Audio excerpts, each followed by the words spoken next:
Hello friends, இப்போ நம்ம என்ன செய்ய போகிறோம்னா செட்டிநாட்டு அரிசி உப்புமா எப்படி செய்ய போகிறோம்ட்டு பார்க்க போகிறோம்.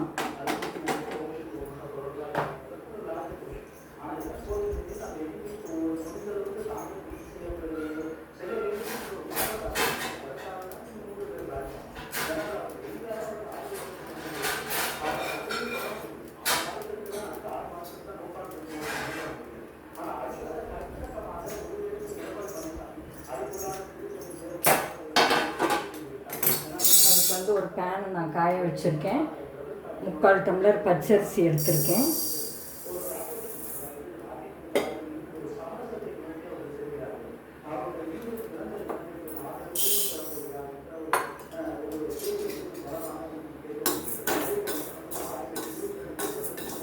கொஞ்சம் நல்லா சூடு வர வரைக்கும் வறுத்திங்கன்னா போதும்.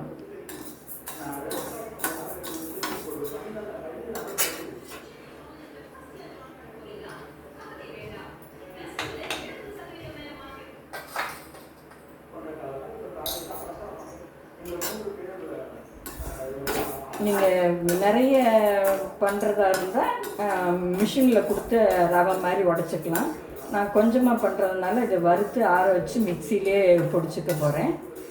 நீங்கள் நிறைய பண்ணுறதுனா நல்லா இது மாதிரி வறுத்து அரைச்சி இது பண்ணிவிட்டு ஸ்டோர் பண்ணி வச்சுக்கலாம். ஒரு நல்ல ஏர் டைட் பாக்ஸில் ஸ்டோர் வச்சுருந்தீங்கன்னா ஒரு 3 months வரைக்குமே நல்லாயிருக்கும்.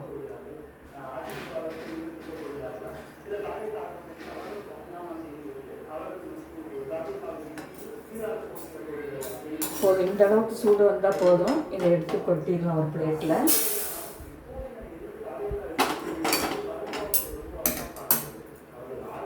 அரை டம்ளர் புழுங்கல் அரிசி, இட்லி அரிசி தான் போட்டிருக்கேன்.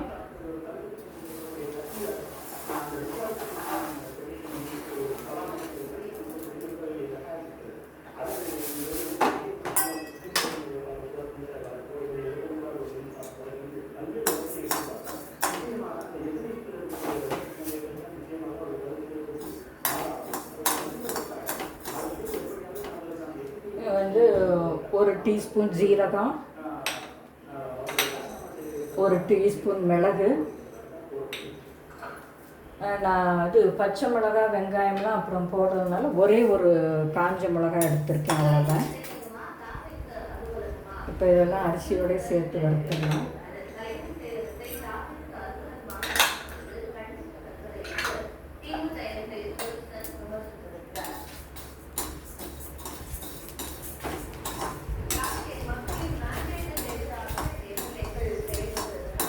இந்த அளவுக்கு கொஞ்சம் சூடு வந்தால் போதும்.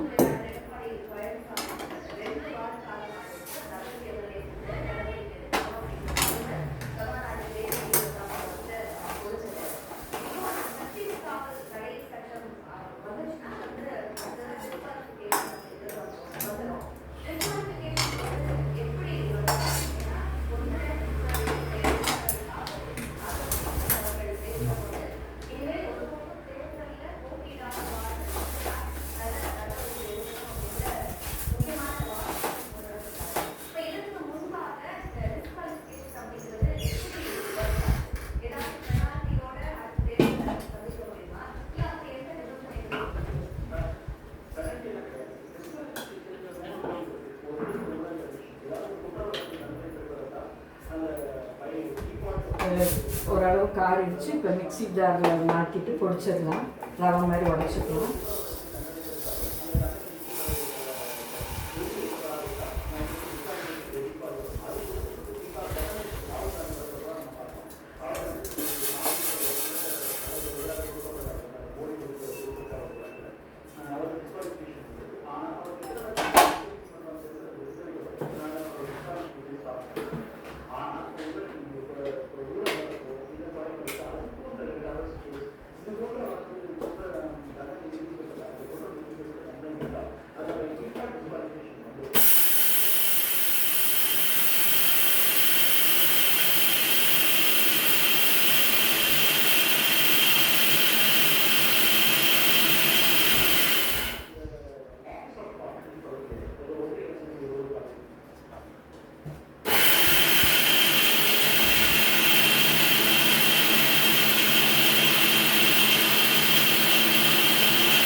இது மாதிரி இந்த பக்குவத்துக்கு நீங்கள் மிக்ஸி ஜாரில் போட்டு இது பண்ணிக்கோங்க.